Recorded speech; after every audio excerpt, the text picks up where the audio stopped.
ومولانا محمد اللهم صل على سيدنا ومولانا محمد وعلى آله وصحبه وبارك وسلم. ناظرین حضرات، یہ کتاب ہم نے اپنی طرف سے پوری کوشش کی ہے کہ لفظ بلفظ کشف المحجوب میں جو لکھا ہے اسے آپ کے سامنے پیش کیا جائے، مگر پھر بھی ہم سے کوئی بھول ہوئی ہو تو داتا صاحب سے معافی چاہتے ہیں اور آپ سے درخواست کرتے ہیں کہ جہاں کوئی بات سمجھ میں نہ آ رہی ہو تو اسے آپ کشف المحجوب سے کتاب سے ملا کر صحیح معنی پتہ کر سکتے ہیں تاکہ آپ کو صحیح معلومات مل سکیں. ہم سب کو اللہ اپنے حبیب صلی اللہ علیہ وسلم کا صدقے توفیق دے کہ ہم صحیح علم حاصل کریں اور اس پر چل کر معرفت الہی حاصل کریں. اللہ تعالی ہم سب کا حامی و ناصر اور مدد کرنے والا ہے. بے شک وہی ذات ہے جس نے ہمیں پیدا کیا اور وہی ہمیں اپنی طرف لوٹانے والا ہے. فقر و درویشی. اعوذ باللہ من الشیطان الرجیم. بسم اللہ الرحمن الرحیم. اللہم صلی علی سیدنا و مولانا محمد وعلی آل سیدنا و مولانا محمد وبارک وسلم. فقر و درویشی. جاننا چاہیے کہ راہ حق میں درویشی کا عظیم مرتبہ ہے اور درویشوں کو بڑے خطرات کا سامنا کرنا پڑتا ہے.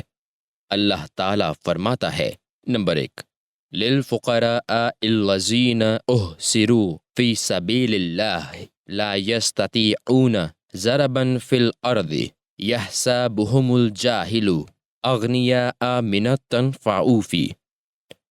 ان فقیروں کے لیے جو راہ حق میں روکے گئے ہیں، زمین پر چل نہیں سکتے، نادان انہیں بچنے کے سبب تونگر سمجھتے ہیں. البقرہ 273. نمبر 2، ضرب اللہ مثلا عبدا مملوقا لا یقدر علی شیء. النخل آیت 75. اللہ نے ایک کہاوت بیان فرمائی: ایک بندہ ہے دوسرے کے ملک، آپ کچھ مقدر نہیں رکھتا.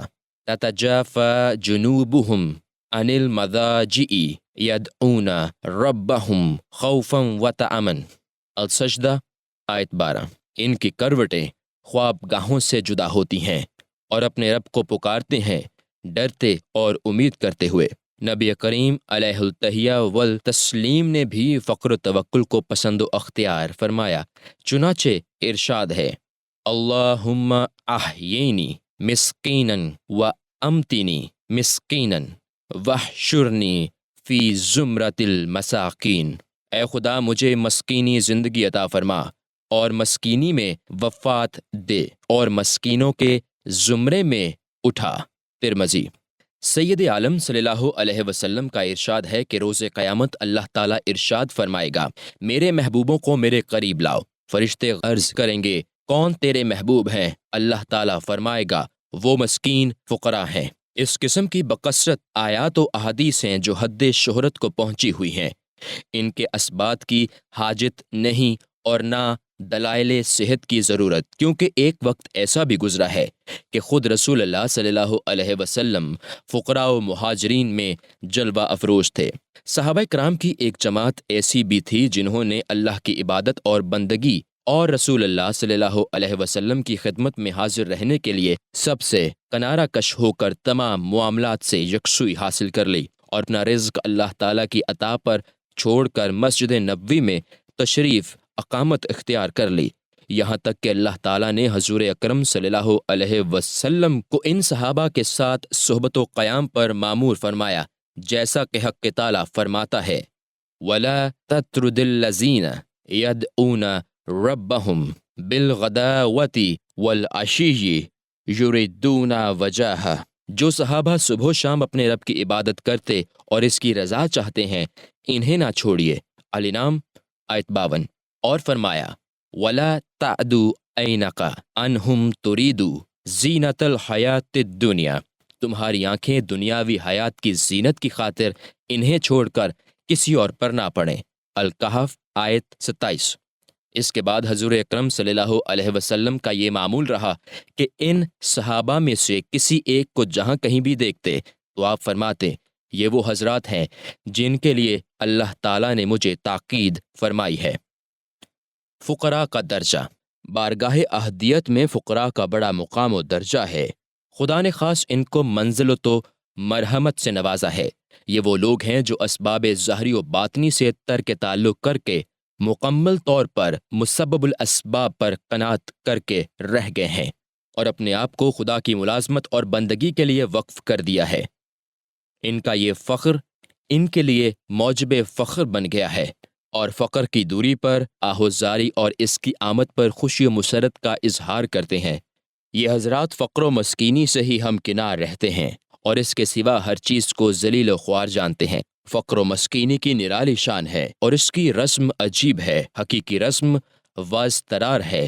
اس کی حقیقت اقبال اختیاری یعنی بخندہ پیشانی افلاز و اضطرار کو قبول کرنا ہے۔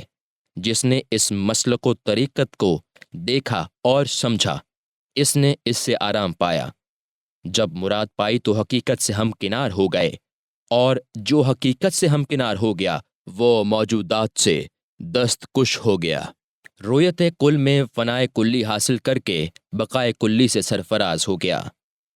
من لم یعرف سوا رسمہ لم یسمع سوا اسمہ۔ جس نے اس رسم کے سوا کچھ نہ جانا اس نے نام و اسم واسم کے سوا کچھ نہ سنا۔ فقیر درویش وہ ہے کہ اس کے پاس کچھ نہ ہو اور کوئی چیز اسے خلل انداز نہ کرے، نہ وہ اسباب دنیا کی موجودگی سے غنی ہو اور نہ اس کے نہ ہونے سے محتاج۔ اسباب کا ہونا اور نہ ہونا دونوں اس کے فقر میں یکساں ہیں، بلکہ اسباب کی غیر موجودگی میں زیادہ خوش و خرم رہتا ہو۔ جواز کی ایک حالت یہ ہے، اس لیے مشائخ نے فرمایا ہے کہ درویش جس قدر تنگ دست ہوگا اس کا حال اتنا ہی کشادہ ہوگا، کیونکہ درویش کے نزدیک اسباب دنیاوی کا ظاہری وجود بھی تنگ دلی کا موجب بنتا ہے، حتیٰ کہ وہ کسی چیز کا دروازہ بند نہیں کرتا، اگر بند کرے تو اتنا ہی اس کا دروازہ بند ہو جاتا ہے۔ لہٰذا حق تعالیٰ کے اولیاء اور اس کے محبوبوں کی زندگیاں الطاف خفی میں چھپی ہوتی ہیں اور حق تعالیٰ کے ساتھ روشن اسرار بہتر ہوتے ہیں، نہ کہ دنیا غدار کی مصاحبت۔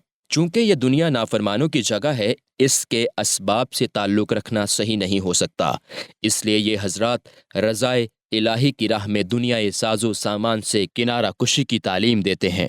حکایت۔ کسی بادشاہ سے ایک درویش کی ملاقات ہوئی۔ بادشاہ نے کہا اگر تمہیں کوئی حاجت ہو تو بیان کرو۔ اس نے جواب دیا کہ میں اپنے غلاموں کے غلام سے کچھ نہیں مانگتا۔ بادشاہ نے پوچھا یہ کس طرح؟ درویش نے کہا میرے دو غلام ہیں اور یہ دونوں تیرے آقا ہیں، ایک حرص اور دوسرے امید و تمنا۔ رسول اللہ صلی اللہ علیہ وسلم نے فرمایا الفقر از لأہلہ، فقر اس کے اہل کے لیے موجب عزت ہے، اس لیے جو چیز اہل کے لیے موجب عزت ہوتی ہے وہ نہ اہل کے لیے باعث ذلت بن جاتی ہے۔ فقیر کی عزت اس میں ہے کہ وہ اپنے آپ کو ذلیل حرکتوں سے بچائے، اپنے حال کو خلل سے محفوظ رکھے، نہ بدن معصیت و ذلت میں مبتلا ہو اور نہ جان پر خلل و آفت کا گزر ہو۔ درویش کی ظاہری حالت ظاہری نعمتوں میں سے مستغرق اور باطنی حالت باطنی نعمتوں سے آراستہ ہوتی ہے، تاکہ اس کا جسم روحانیت اور اس کا دل ربانی انوار کا منبع بن جائے، نہ خلق سے اس کا تعلق ہو اور نہ آدمیت سے اس کی نسبت باطنی، یہاں تک کہ وہ خلق سے تعلق اور آدمیت کی نسبت سے بے نیاز ہو جائے اور اس جہان کی ملکیت اور آخرت میں درجات کی خواہش سے دل کو تونگری حاصل نہ ہو، اور یہ جانے کہ اس کے فقر کی ترازو کے پلڑے میں دونوں جہان مچھر کے پر کے برابر بھی وزن نہیں رکھتے۔ درویش کی ایسی حالت کے بعد اس کا ایک سانس بھی دونوں جہان میں نہ سما سکے گا۔ فقر و غنا کی فضیلت میں بحث۔ مشائخ طریقت رحمہ اللہ تعالیٰ کا اس میں اختلاف ہے کہ صفات خلق میں فقر و غنا میں سے کون سی خوبی افضل ہے، کیونکہ اللہ تعالیٰ کی ایک صفت غنی ہے اور تمام صفات میں کامل ہونا اس کا خاصہ ہے۔ چنانچہ مقتدمین مشائخ میں سے حضرت یحییٰ بن معاذ رازی، احمد بن ابی الحواری، حارث المحاسبی، ابو العباس بن عطا، ابو الحسن بن شمعون، اور متاخرین میں سے شیخ المشائخ ابو سعید فضل اللہ بن محمد المحینی رحمہ اللہ کا مذہب یہ ہے کہ فقر سے غنا افضل ہے۔ ان تمام مشائخ کی دلیل یہ ہے کہ غنا حق تعالیٰ کی صفت ہے، اس لیے فقر کی نسبت جائز نہیں۔ لہٰذا ایسا محبوب و دوست جس میں ایسی صفات مشترک ہو جو بندے اور معبود میں پائی جائے، وہ محبوب و دوست ایسی صفت کے مقابلہ میں جس کی نسبت معبود کی نسبت جائز نہ ہو کامل ہوتا ہے۔ اس کے جواب میں ہم کہتے ہیں کہ یہ اشتراک صرف لفظی اور اسمی ہے، نہ کہ معنوی اور حقیقی، حالانکہ معنی میں مماثلت اور اشتراک درکار ہے، اور یہ محال ہے کیونکہ اللہ تعالیٰ کی صفات قدیم ہے اور مخلوق کی حادث، لہٰذا یہ استدلال باطل ہے۔ لیکن میں علی بن عثمان جلابی سیدنا داتا گنج بخش رحمۃ اللہ علیہ کہتا ہوں کہ یہ ایک بیکار بحث ہے۔ غنی خدا کی صفت ہے اور وہی اس کا سزاوار ہے۔ مخلوقات در حقیقت اس نام کی مستحق نہیں ہو سکتی۔ انسان تو محتاج و فقیر پیدا ہی ہوا ہے، اسی لیے فقر کا نام ہی زیب دیتا ہے۔ مجازی اعتبار سے خدا کے ماں سوا کسی کو غنی کہلایا جائے تو جائز ہے۔ اللہ تعالیٰ اپنی ذات سے غنی ہے، وہ مسبب الاسباب ہے۔ اس کے غنا کے لیے نہ کوئی سبب ہے اور نہ اس کے لیے کسی سبب کی ضرورت ہے۔ بندے کو جو غنا حاصل ہوتا ہے وہ خدا کا ادا کردہ اور اسباب قارئین منت ہیں۔ دونوں میں اشتراک و مماثلت کی یکسانیت باطل ہے۔ نیز جب عین ذات حق میں شرکت جائز نہیں تو کسی کو اس کی کسی صفت میں بھی شرکت جائز نہیں ہے۔ لہٰذا جب صفت میں شراکت جائز نہیں تو اس میں بھی جائز نہیں ہو سکتی۔ اب رہا لفظی اور اسمی اطلاق، تو نام رکھنا نشان و تعین کے لیے ہوتا ہے، چونکہ خدا اور مخلوق کے درمیان ایک حد فاصل حدوث و قدم کی، اس لیے حق تعالیٰ کا غنا یہ ہے کہ اسے کسی کی پرواہ نہیں، وہ جو چاہتا ہے کرتا ہے، نہ تو کوئی اس کے ادراک کو روک سکتا ہے اور نہ کوئی اس کی قدرت سے مانع ہو سکتا ہے۔ وہ عیان یعنی موجودات کو پلٹنے اور مختلف چیزوں کے پیدا کرنے پر قادر ہے۔ وہ ہمیشہ سے اس صفت کا حامل رہا اور ہمیشہ رہے گا۔ مخلوق کا غنا یہ ہے کہ اس کی زندگی ہر آفت سے محفوظ عیش و آرام اور خوشی و مسرت کے ساتھ گزرے، یا مشاہدہ الہی میں سرشار ہو کر چین و راحت میں گزرے۔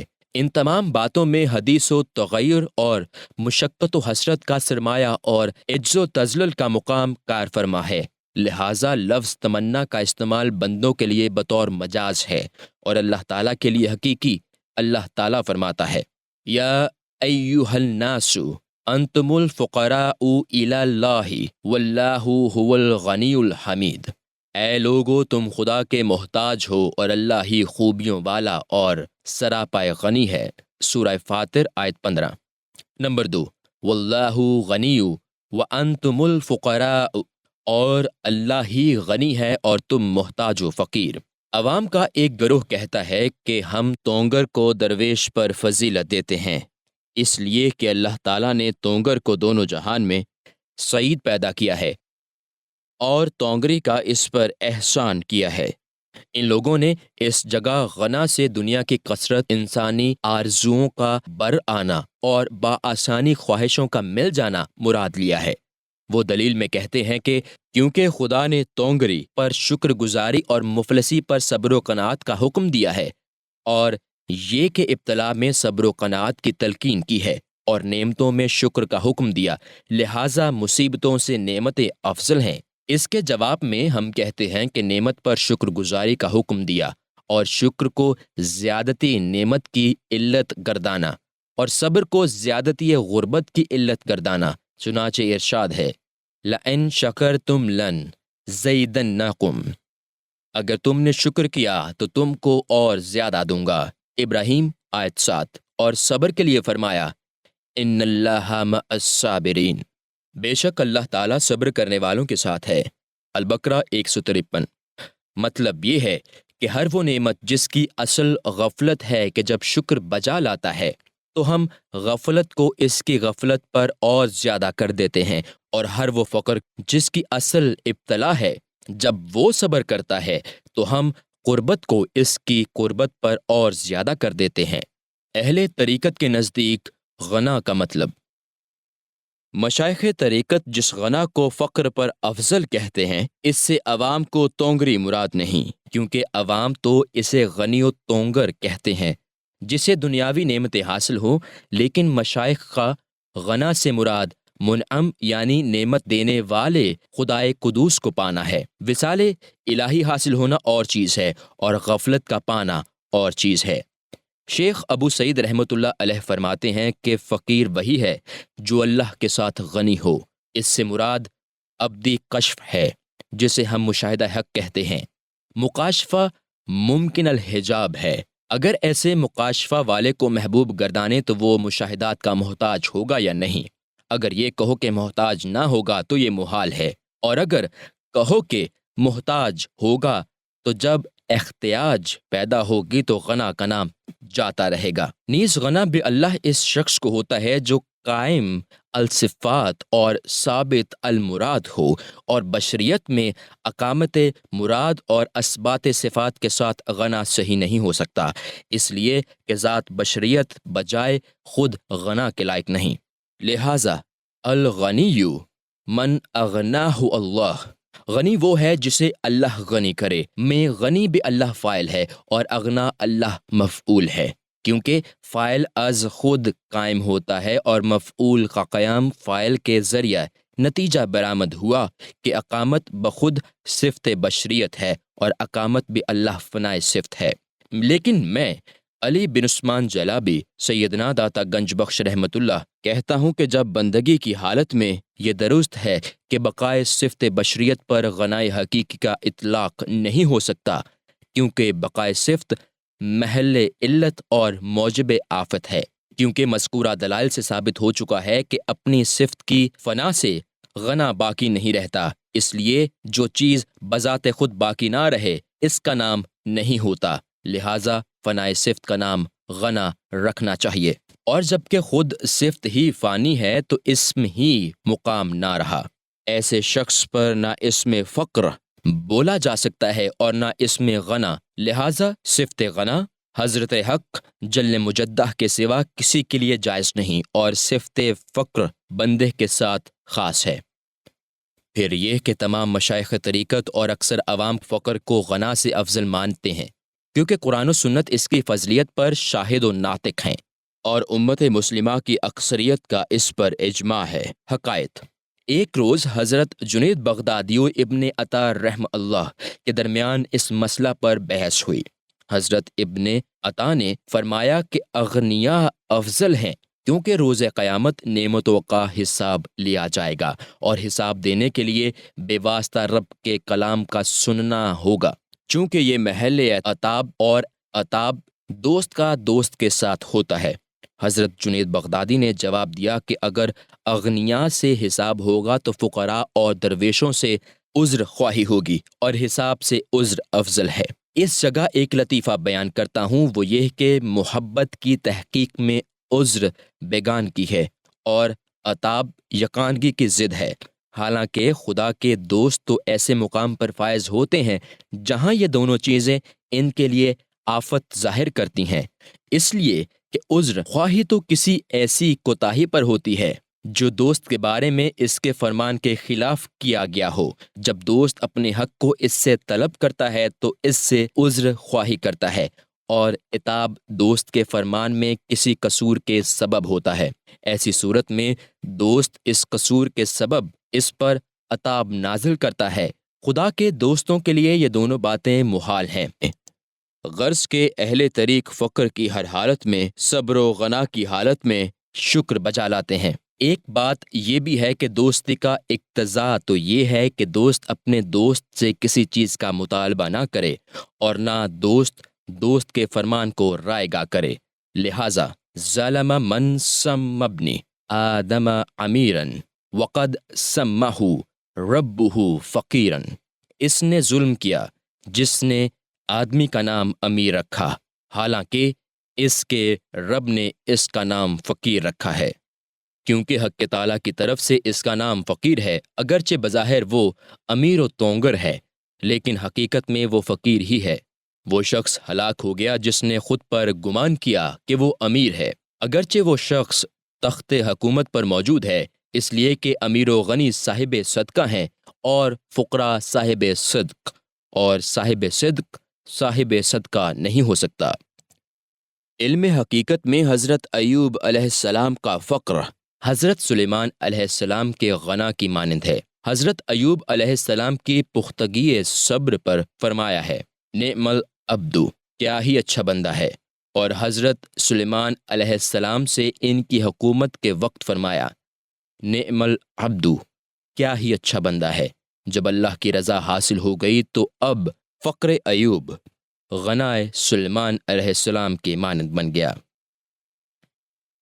حکایت، مصنف فرماتے ہیں کہ استاد ابو القاسم کشیری رحمۃ اللہ علیہ سے میں نے سنا، وہ فرماتے ہیں کہ لوگ فقر و غنا میں بحث کرتے ہیں اور خود کو مختار خیال کرتے ہیں، لیکن میرا طریق و مسلک یہ ہے کہ جو حق تعالیٰ میرے لیے اختیار فرمائے اور اسی کی میں حفاظت کرتا ہوں، اور اگر وہ مجھے تونگر رکھے تو غافل نہیں ہوتا، اگر وہ مجھے مفلس فقیر بنائے تو حریص و معترض نہیں ہوتا۔ خلاصہ یہ کہ غنا نعمت ہے، لیکن اس میں غفلت برتنا آفت ہے، اور فقر بھی نعمت ہے، لیکن اس میں حرص و طمع کا داخل کرنا آفت ہے۔ معافی کے اعتبار سے تمام اعتبارات عمدہ ہیں، لیکن سلوک و روش کے لحاظ سے معاملہ مختلف ہے۔ ماں سوائے اللہ سے دل کو فارغ رکھنے کا نام فقر ہے، اور غیر میں مشغول رکھنے کا نام غنا ہے۔ جب دل فارغ ہو تو اس وقت فقر غنا سے افضل ہے، اور غنا فقر سے۔ ساز و سامان کی کثرت کا نام غنا نہیں، اور نہ اس کے نہ ہونے کا نام فقر ہے۔ ساز و سامان تو خدا کی طرف سے ہے، جب طالب ساز و سامان کی ملکیت سے جدا ہو گیا، شرکت جاتی رہی اور وہ دونوں ناموں سے فارغ ہو گیا، اب نہ فقر رہا نہ غنا۔ فقر و غنا میں چند رموز و کنایات۔ مشائخ طریقت رحمہ اللہ سے فقر و غنا کے سلسلہ میں چند رموز منقول ہیں، حسب مقدرات ان کے اقوال درج کتاب کرتا ہوں۔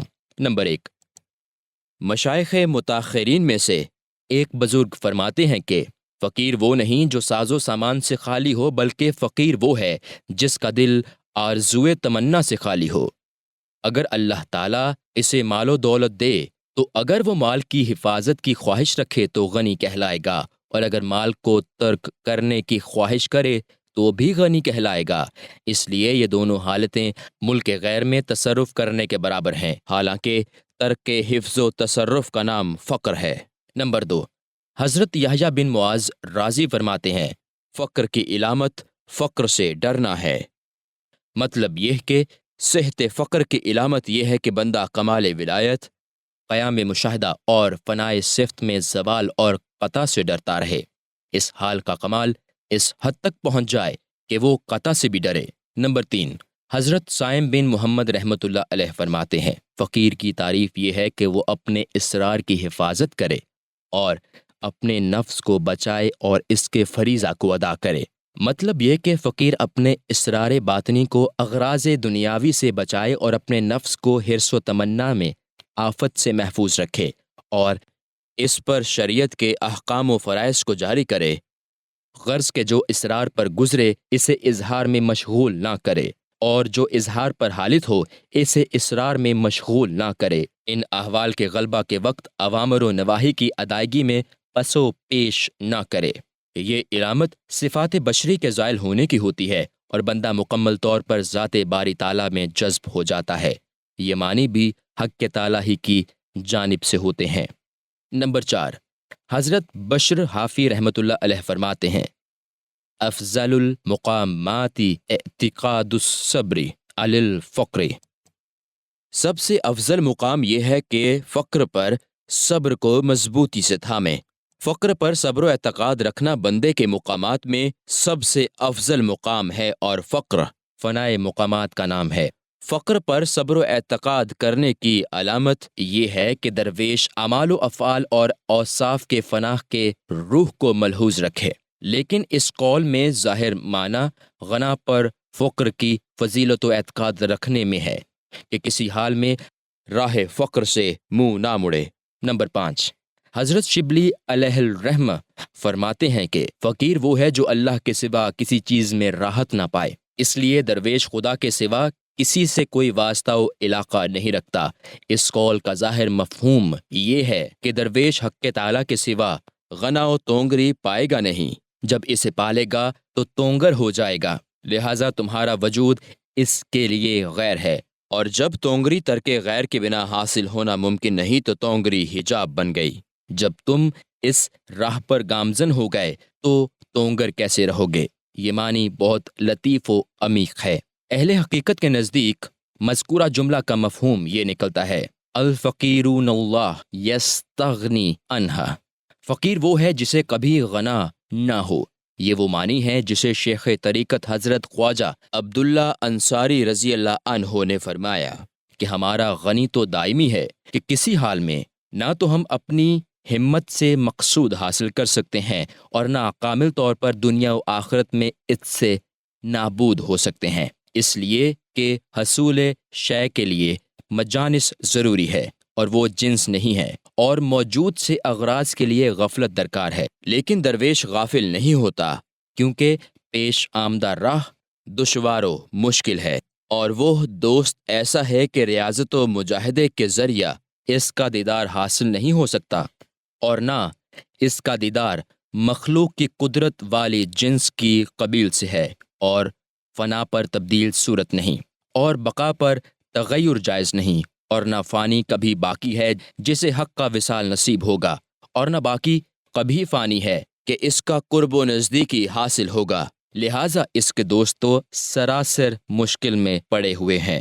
دل کی تسلی کے لیے حسین عبارتیں بنا دی گئی ہیں، اور تسکین روح کے لیے مقامات و منازل اور طریق ظاہر کر دیے ہیں۔ ان کی عبارتیں اپنے وجود میں مزین اور ان کے مقامات اپنی جنسیت میں پراگندہ حق تعالی مخلوق کے اوصاف و احوال سے پاک و منزہ ہیں۔ نمبر 6، حضرت ابو الحسن نوری رحمۃ اللہ علیہ فرماتے ہیں کہ فقیر کی تعریف یہ ہے کہ نہ ہونے کے وقت خاموش رہے اور جب ہو تو سب کچھ خرچ کر دے، اور یہ بھی فرمایا کہ موجودگی کے وقت مضطرب رہے۔ مطلب یہ ہے کہ جب مال نہیں ہوتا تو وہ خاموش رہتا ہے، اور جب مال ہوتا ہے تو وہ اپنے سے زیادہ دوسرے کو بہتر جان کر اس پر خرچ کرتا ہے۔ لہٰذا وہ شخص جو ایک لقمہ کی حاجت رکھتا ہے، جب اس کی حاجت پوری نہ ہو تو اس کا دل ساکن رہتا ہے، اور جب وہ لقمہ مل جاتا ہے تو اپنے مقابلہ میں دوسرے کو بہتر جان کر اسے دے دیتا ہے۔ یہ عظیم کارنامہ ہے۔ اس قول میں 2 اشارے ہیں، ایک یہ کہ وہ نہ ہونے کی حالت میں خاموش اور راضی برضا رہتا ہے، اور موجودہ ہونے کی صورت میں پسند کرتا ہے کہ دوسرے پر خرچ کر دے، کیونکہ راضی ہونا حصول خلعت کے لائق بناتا ہے۔ یہی خلعت قرب و نزدیکی کی علامت ہے، اور محب و طالب تارک خلعت ہے، کیونکہ خلعت میں فرقت کا نشان ہے۔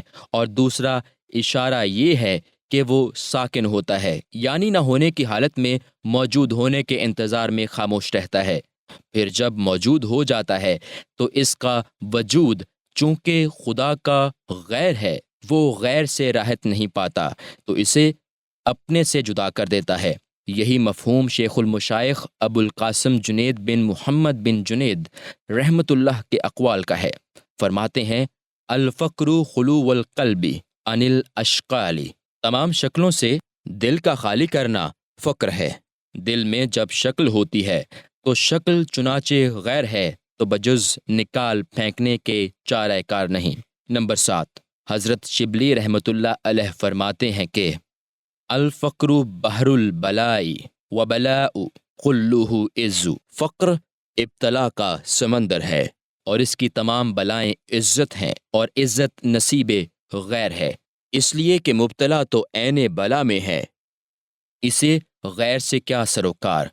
اس وقت تو وہ ابتلا سے بھی میلان نہیں رکھتا، اس وقت اس کی بلا بتمامہ عزت ہوتی ہے، اور اس کی عزت ہمہ وقت اور اس کا وقت سب محبت میں اور اس کی محبت تمام مشاہدے میں مذکور ہوتی ہے تاکہ مطلوب و طالب کا پورا دماغ غلبہ خیال سے محل دیدار بن جائے، یہاں تک کہ بغیر آنکھ کے دیکھنے والا بغیر کان کے سننے والا ہو جاتا ہے۔ تو ایسا بندہ صاحب عزت ہے کہ اس نے ابتلا کا بوجھ اٹھا رکھا ہے، کیونکہ حقیقت میں ابتلاء عزت کی چیز ہے اور دنیاوی نعمتیں ذلت کی چیز۔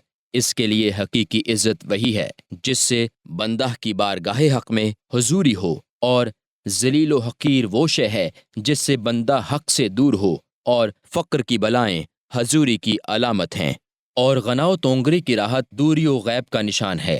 حاضر بحق صاحب عزت ہے اور غائب از حق ذلیل و خوار۔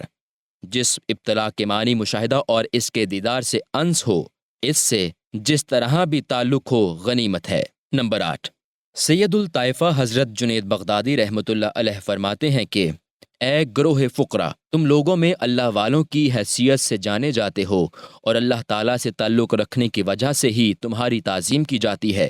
جب تم اللہ تعالیٰ کے ساتھ تنہائی میں ہو تو اپنا جائزہ لیا کرو کہ فی الواقع تعلق کا کیا حال ہے۔ مطلب یہ کہ جب خلق خدا تم کو درویش کہہ کر پکارے اور وہ تمہارا حق ادا کرے تو تم اپنی درویشی کے حق کا جائزہ لیا کرو کہ یہ حق کس طرح ادا ہو رہا ہے، اور اگر خلق خدا تم کو تمہارے دعوے کے خلاف کسی اور نام سے پکارے تو ان کی یہ باتیں پسند نہ کرو۔ تم بھی اپنے دعوے کے ساتھ انصاف و راستی سے کام لو، کیونکہ لوگوں میں وہ شخص انتہائی پست اور ذلیل ہے کہ لوگ اس سے درویش جانیں اور وہ خود ایسا نہ ہو۔ وہ شخص بہت اچھا ہے جسے لوگ درویش نہ کہیں لیکن وہ درویش ہو، جس طرح کہ وہ شخص برا ہے جسے لوگ باخدا درویش کہیں حالانکہ وہ ایسا نہ ہو۔ اس کی مثال ایسی ہی ہے کہ کوئی دعویٰ کرے کہ میں طبیب ہوں اور وہ بیماروں کا علاج کرنے لگے حالانکہ وہ علم طب میں کچھ درک نہ رکھتا ہو، لوگوں کو اور زیادہ بیمار کر دے، جب خود بیمار ہو تو اپنا علاج کرنے سے عاجز رہے اور دوسرے طبیب کو اپنے علاج کے لیے تلاش کرے۔ ایسا درویش جسے لوگ باخدا کہیں اور وہ باخدا ہو، وہ ایسے طبیب کے مانند ہے جو بیماروں کا علاج کر سکے اور خود بیمار ہو تو کسی دوسرے طبیب سے اسے حاجت نہ ہو بلکہ خود ہی اپنا علاج کر لے۔ ایسا درویش جسے لوگ باخدا درویش نہ جانیں حالانکہ وہ باخدا درویش ہو، وہ اس مرد طبیب کی مانند ہے جو لوگوں کو اپنے طبیب ہونے کی خبر نہ کرے اور ان کے رجوعات سے فارغ ہو، لیکن خود موافق غذاؤں، مفرح شربتوں اور عمدہ و معتدل ہواؤں کا لحاظ رکھے تاکہ بیمار نہ ہو جائے۔ ایسا درویش چشم خلائق سے پوشیدہ رہتا ہے۔ نمبر 9، بعض مشائخ متاخرین فرماتے ہیں کہ الفقر عدوم بلا وجود، بغیر وجود کے عدم کا نام فقر ہے۔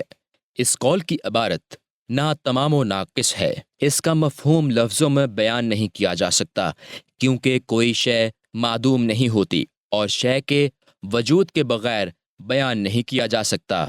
اس عبارت سے مطلب یہ نکلتا ہے کہ فقر کوئی چیز نہیں ہے، اور یہ کہ مذکورہ اقوال مشائخ اور تمام اولیاء اللہ کا اجماع و اتفاق بے اصل ہے، کیونکہ وہ خود اپنی ذات میں فانی و معدوم ہے، اور اس عبارت سے عین کا عدم مراد نہیں بلکہ عین عدم آفت مراد ہے، حالانکہ آدمی کی تمام صفتیں آفت ہیں۔ جب آفت کی نفی ہوگی تو وہ صفت کا فنا ہوگا، اور فنائے صفت وصول و عدم وصول کے واسطہ کو ان کے سامنے سے ہٹاتا ہے، اور ذات سے ان کے حال کو مدعوم کرنا ذات کی نفی مراد پانا ہے اور اس میں اسے ہلاک کر دینا ہے۔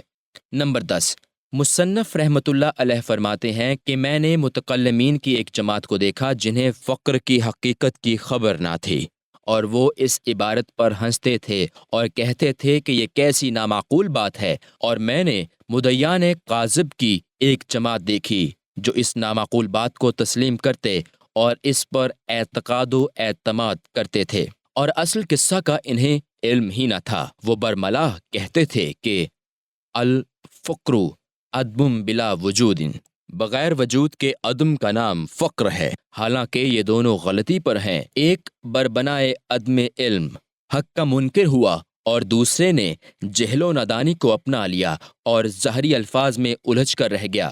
مشائخ طریقت کی عبارتوں میں عدم و فنا کا مطلب مذموم حرکات اور ناپسندیدہ صفات سے دور رہ کر پسندیدہ اور محمود صفات کی جستجو کرنا ہے۔ آلات طلب و جستجو میں معدوم و ناپید ہونا مراد نہیں۔ غرض کے درویش کو تمام معانی فقر میں خالی ہونا، ہر سبب سے بیگانہ ہونا چاہیے۔ اب رہی یہ بات کہ اسرار ربانی میں سپر کرنا، اسی سے اپنے امور حاصل کرنا اور اپنے فعل کو اس سے منسلک کرنا اور معانی و مقاصد کو اس سے اسناد کرنا، تو جب اس کے امور قصب و محنت کی بندش سے رہائی پا جائیں تو فعل کی نسبت اس سے جدا ہو جائے گی۔ اس وقت اس پر جو حال گزرتا ہے وہ گزر جائے گا۔ اس حال میں وہ کسی چیز کو نہ تو از خود اپنی طرف لاتا ہے اور نہ اپنے سے دور کرتا ہے۔ سب کچھ من جانب اللہ سمجھتا ہے اور جو کچھ اس پر بیت جاتی ہے وہ اسے عین و حق سمجھتا ہے۔ نمبر 11، حضرت مصنف رحمۃ اللہ علیہ فرماتے ہیں کہ میں نے زبان دراز مدعیان کاذب کے ایک گروپ کو دیکھا جو قصص و فکر میں نفی و وجود کے قضیہ کے ادراک سے ان کے کمال کی نفی کا اظہار کر رہا تھا۔ یہ بات بذات خود سخت عزیز ہے، اور میں نے دیکھا کہ وہ لوگ حقیقت فقر سے نفی کرنے میں مراد عین فقر میں نفی صفت ظاہر کر رہے تھے۔ دیکھا کہ طلب حق و حقیقت کی نفی کو فقر و صفت کہہ رہے تھے، اور دیکھا کہ اپنی ہوا و حفظ کو ثابت و برقرار رکھ کر نفی کل ظاہر کر رہے تھے، اور وہ لوگ حجت فقر کے ہر درجہ میں پسماندہ تھے، اس لیے کہ آدمی کے لیے اس بات کا ادراک و کمال ولایت کی علامت اور اس بات کو سمجھنے کے درپے ہونا غایت درجہ کی ہمت ہے، اور عین معنی سے محبت کرنا محل کمال ہے۔ لہٰذا طالب فقر و تصوف کے لیے اس کے سوا کوئی چارہ نہیں کہ ان کے راہ پر چلے اور ان کے مقامات کو طے کرے اور ان کی عبارات پہ غور اور فکر کر کے سمجھنے کی کوشش کرے، تاکہ محل خاص تاریکی میں نہ رہے، اس لیے کہ تمام اصول سے اور تمام فروغ سے نکلتے ہیں۔ اگر کوئی راہ گزر فروغ سے رہ جائے تو اصول سے نسبت باقی رہتی ہے، لیکن جب اصول ہی رہ جائے تو وہ کسی جگہ بیٹھنے کے لائق نہیں رہتا اور کسی سے نسبت نہیں رہتی۔ میں نے یہ تمام باتیں واضح طور پر اس لیے بیان کی ہیں کہ تم انہیں غور و فکر کر کے راہ حق کے آداب کی رعایت ملحوظ رکھو۔ اب میں مشائخ طریقت کے کچھ اصول و رموز اور ان کے وہ اشارات جو تصوف کے سلسلہ میں فرمائے ہیں بیان کرتا ہوں۔ اس کے بعد مردان خدا کے اسماء گرامی اور مشائخ طریقت کے مذاہب کا اختلاف بیان کروں گا۔ بعد ازاں حقائق و معارف اور احکام شرائع بیان کر کے ان کے مقامات کے رموز و آداب حتی الامکان بیان کروں گا، تاکہ تم پر اور ہر اس شخص پر جو اس کتاب کو پڑھے حقیقت واضح ہو جائے۔ وباللہ التوفیق۔